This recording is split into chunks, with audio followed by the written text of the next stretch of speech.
Hi, this is Francesco from Fleshgod Apocalypse, and you're listening to Heretic Frequency. Stay metal. Ciao. Okay, so I wouldn't call myself a Fleshgod Apocalypse fan. At least, I didn't call myself a Fleshgod Apocalypse fan. I called myself an aware of this band's existence person. I'm aware of the band and that they have some hella cool imagery and a very loyal following, but until recently, I would not have been able to tell you the title of a single Fleshgod song.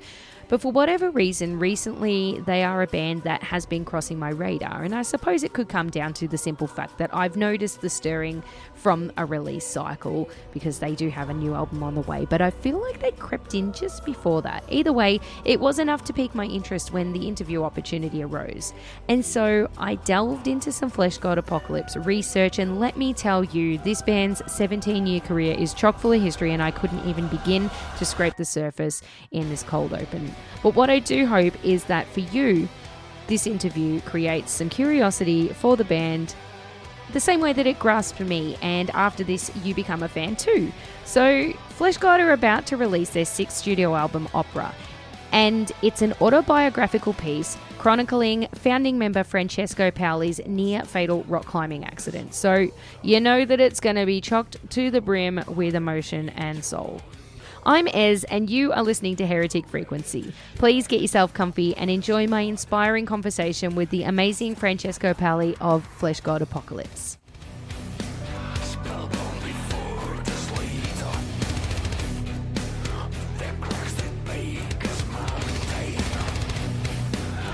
Can you hear me? Hello, yes I can. Can you see me? No. I can't you see don't. you. Not yet.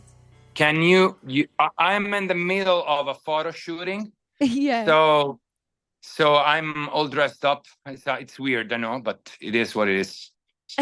Hey, that's awesome. That's so cool. Ah, I actually prefer this version of you. I feel like I'm treated to something special. cool. All right. Hi, well, I'm Ez. It's nice to meet you, Francesco. Nice to meet you. Nice to meet you.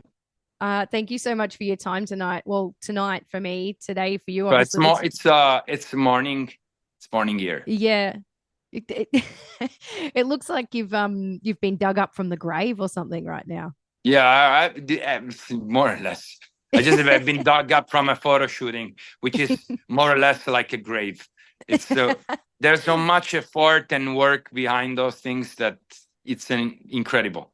Yeah. So yeah, it's long process. Long process. And do you enjoy it at all, or is it more of a chore? Yeah, I enjoy the results because sometimes there are really nice pieces of art, but making those, it's super stressful because you have to stand for hours, and the makeup goes, and then they have to they have to remake it, and clothes and sweat and blah blah blah. So it's a super it's a calvary, I call it, but it's beautiful in the end, and it's great that we can collaborate with such great artists. So it's amazing in the end. Yeah. Well, I imagine you are spending a lot of time talking to a lot of people at the moment because you guys are out with a brand new album. Yeah. Well, I'm really stoked to have you on my little show, Heretic Frequency, and I kind of want to just dive sort of straight in and get deep because your new album, Opera, it's not exactly a trivial piece of entertainment. So I'm really keen to hear about like the emotional journey behind it.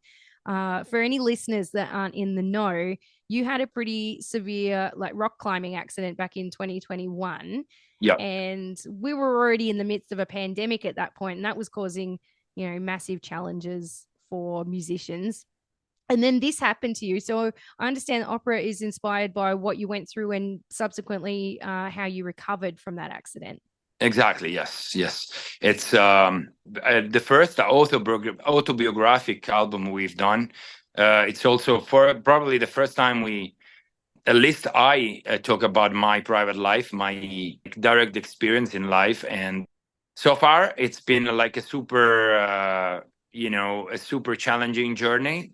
It all started pandemic is something that it's like more a general condition, worldwide condition that we kind of faced, and in a way, we're coming back, and things are getting back to normal slowly, and things are, in a way, a little bit more complicated than before. But the main thing that happened in my life, it was more personal, and it was a true life-changing experience for me. So I just wanted to put all this, and as I said, the whole recovery process, because the accident itself is just the beginning, the starting point of a longer process, a very emotional and very, as I said, challenging process that I went through, and writing about it was part of this recovery process in a way, because sharing the pain, sharing the fears, concerns, and sometimes getting the words of encouragement by the people that surround you is essential, even for your own physical recovery, which is of course essential. And now I'm almost like, I'd say 100%, I feel okay, but it's super slow, and some stuff never ends. So I just wanted to put this into words and music, because I know that the music for me is the vehicle to send messages to the world around me. And what I wanted is to be that guy for the other people, be the man that will tell you everything is fixable, everything, whatever happens to you, you can do something with that. And it's all about how you react to that. And this climbing an accident is just, it was brutal. It was brutal physically, it was mentally brutal, but at the same time, it's just one of the million things that happen in the life of everyone. So I do believe that many people will relate to this, because it can be a loss. It can be, you can lose somebody, you can lose an opportunity, you can have like a life-changing experience for whatever reason, and it can be sickness, it's whatever it is. But at a certain point, it happens in the life of everybody, and it's all about how you react to that too. And the final aim is still the happiness and the peace. So what I wanted to put in this album was this message of hope, and defiance. Absolutely. I think every musician's biggest fear too is having something happen to them that will stop them from playing music. And you came face to face with that prospect. How did it feel to potentially have a future devoid of making music? Like what did that look like for you? You mean when after the accident, having like, Yeah. yeah, like at first, I apparently I was doomed. For the doctors of the first hospital, I was doomed. So, I truly experienced the end, because I was very close to die physically. But when we realized that didn't, I realized that, I wouldn't die. A few news came, and I literally died for the first time. When they told me that they wanted to cut my arm, or that I wouldn't be able to walk properly again ever in my life.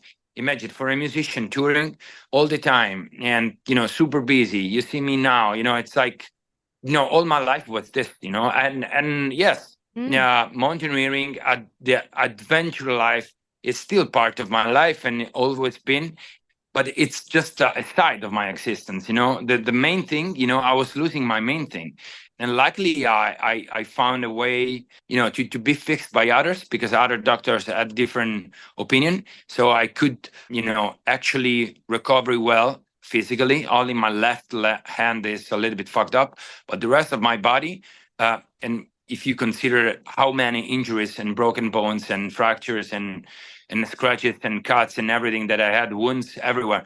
It's amazing what they did. It's incredible. It's a true miracle of science. And after all, I had this super, strong pathway of recovery that led me probably somewhere else. So I feel also a better man now. So yeah, everything was doomed at first, but with the artwork, you can even turn the worst things in life into an opportunity. It's all about the way you react. And I always make an example to this, because when I say this, I might be perceived as an arrogant, because some other people don't make it. But I always want to remind that it is true that some people don't make it. But what I'm talking about, it's not the physical recovery. It's the mental recovery. When I was going in and out from departments in a hospital that are mostly like neurological, departments, or like super severe sicknesses are treated in those departments. I was the only one going in and out with my own legs walking. My problems were like the smallest issue that one of these people that were there, were having. Some of them, they barely could move. They could barely move eyes, and in a way, they were still happier than me. Yeah, yeah. And that shows you what I'm talking about. Fixing things is not fixing a fracture or fixing a physical condition. It's fixing your soul. And fixing your soul doesn't, it has anything to do with all the rest, The rest is part of it, but it's not essential. Some of those people were the happiest people in the world because they were having pizza for dinner. Yeah. You know what I mean? Yes. So you understand how small you are, how small as a human being you are, and that's the biggest lesson I got from this. So I think that in the end, yes, the accident was it's a terrible chapter of my life, but at the same time, one of the biggest things that happened in my life, because it made me a better man, made me a better son, a better husband, a better father, and a more caution, human being. And I am much more grateful and aware of what's happening to me in my life. So in the end, it was an opportunity to improve as a human being. Yeah, I'm actually reading a book on mindset at the moment, and there are quite a few stories in there of people that have been through tragic circumstances, but considered the worst things in their life to actually have created the best things in their life because of having to overcome that adversity and have a brand new appreciation for the life that they have. Yeah, in a way, yeah, between the lines is the message of the album. It's a death metal album, so it's brutal, it's extreme or whatever. But the real message is a message of hope and, again, of defiance. You can make it against all odds if you really want it.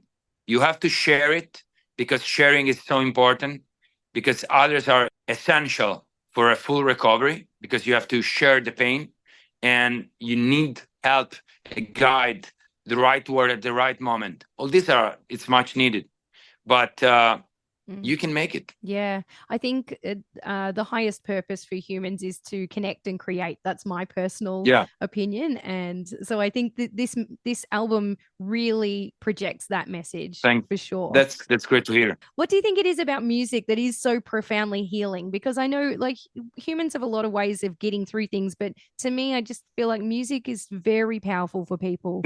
Yeah, because it's like a non-written language, and it goes straight to the heart. And how important, we were talking about pandemic. It's proved by that, how many people relied on music, on or other forms of art, like painting, watching a movie, photographing, or whatever, during the pandemic. Like our soul and our mental health, was based on those things. And music, in my case, especially, music was the only way to escape to that nightmare. Yes. So it's the most powerful thing ever.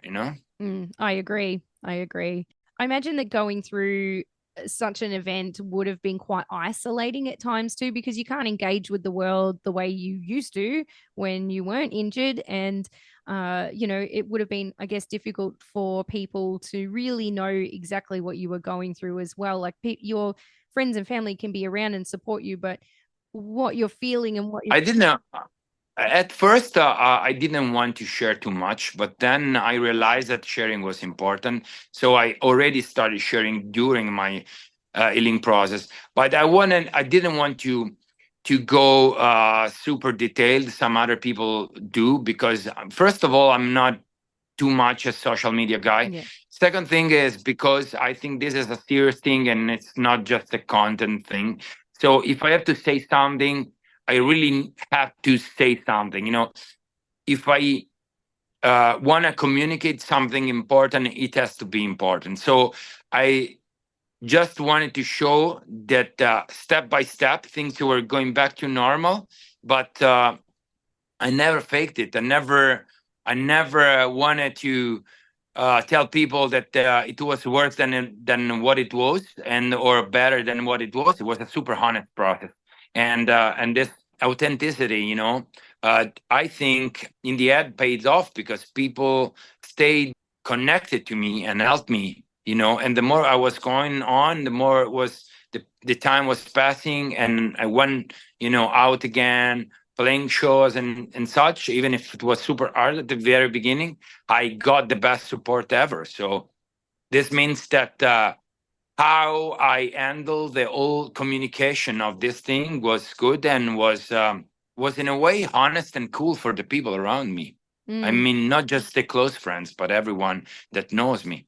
Yeah, and your fans too, I Yeah, suppose. the fans. I'm talking about them. Yeah, so I'm very thankful for that. Yeah. Oh, yeah, and you've got such a loyal fan base too, so Yeah. they would have had you back the whole way. Have you done away with your rock climbing days? I assume physically you probably can't tackle that anymore. No, I still enjoy mountaineering. I still enjoy skiing and everything, but rock climbing, it's not for me now. And I don't know if it will ever happen that I go back to at least a sport Mm. climbing. But for sure, alpinism is something that belongs to the past for me because I'm still I cannot take many risks as before now. Yeah, that's completely understandable. Now, the album is called Opera, and it's opera by name and opera by structure because it's a theatrical 10-act piece where Yeah. sort of Italian classical theater meets symphonic death metal. So, are you able to explain the structure of the album in a little bit more detail? Yeah, every song is it's not chronological. It's pretty much chronological, but every song is basically an act, is a dialogue. And some of them are like true dialogue that I put in there, so they're super authentic, or description of what happened. Some others are dialogues with entities, dreamy. Well, I was, because this whole condition, in a way was like also a mental journey. So I had to Mm. face a lot of things, and the way I wanted to put it down was in a poetic way. So I wanted to use this dialogue style of lyrics to basically take the listener into that environment, into that situation. And so every song is basically talks about one of the most important of the peaks of this kind of situations that happen during this journey.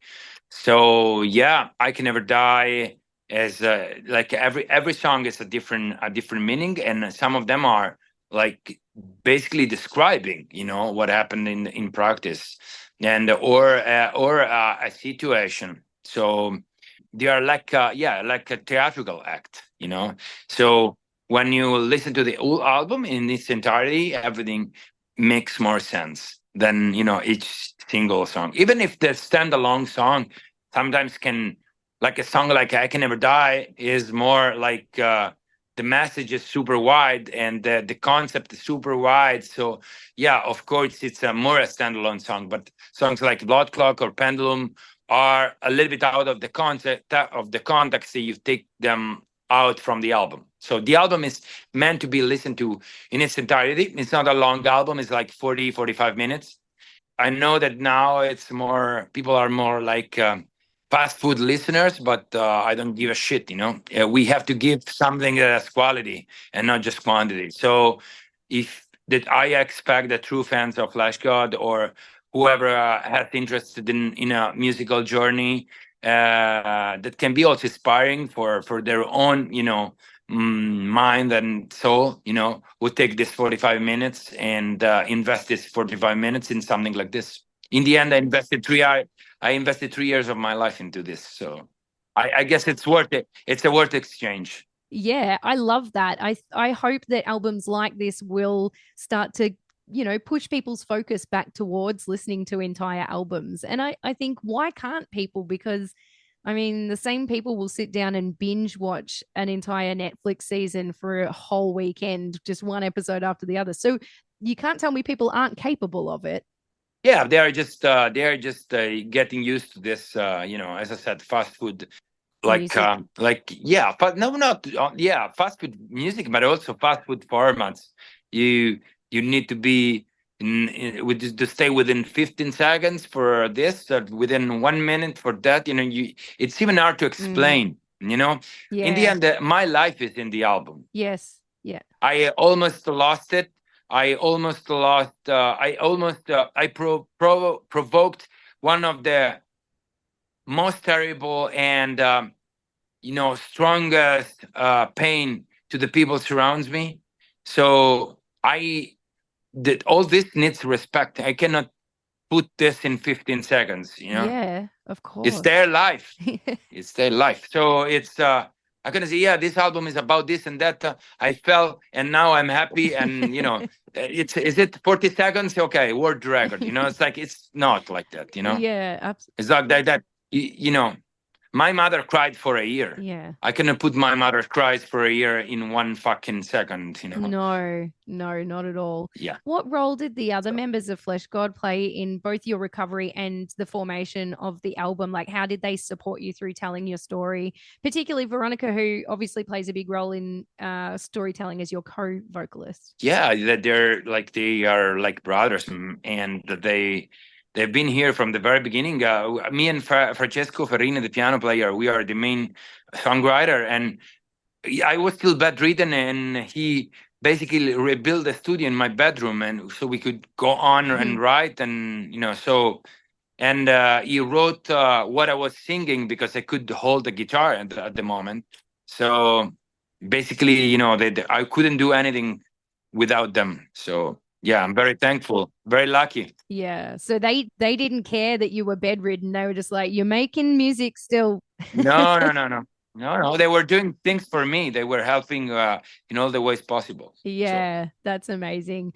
So I Can Never Die is the most recent release, and I must say yeah. the music video is quite stunning. Do you guys give your trust over to a videography team, or do you become actively involved in the process of creating? No, we are actively involved, but the team is led by very good friends of us. She's the director of all the three videos. So there's a lot of brainstorming together. So I put the ideas on the table, and then we develop those. And many of these cool ideas come from her. So yes, it's to create we always aim for the best quality, and to do it, you need many minds working on the same subject. Otherwise, it's gonna be a little bit reductive. So yeah, she did a lot, but we are part of course, and also with such a concept, of course, some of the yeah, of course, some of the videos and the pictures and everything, everything that is visual in a way is, of course, affected by the story itself. Yeah, the visuals are amazing. So you should be very proud of that. Thank you. Thank you very much. So your press release also stated that you're preparing for a world tour. Do you Australia get to be part of that? Will we be seeing you down Yeah. the way?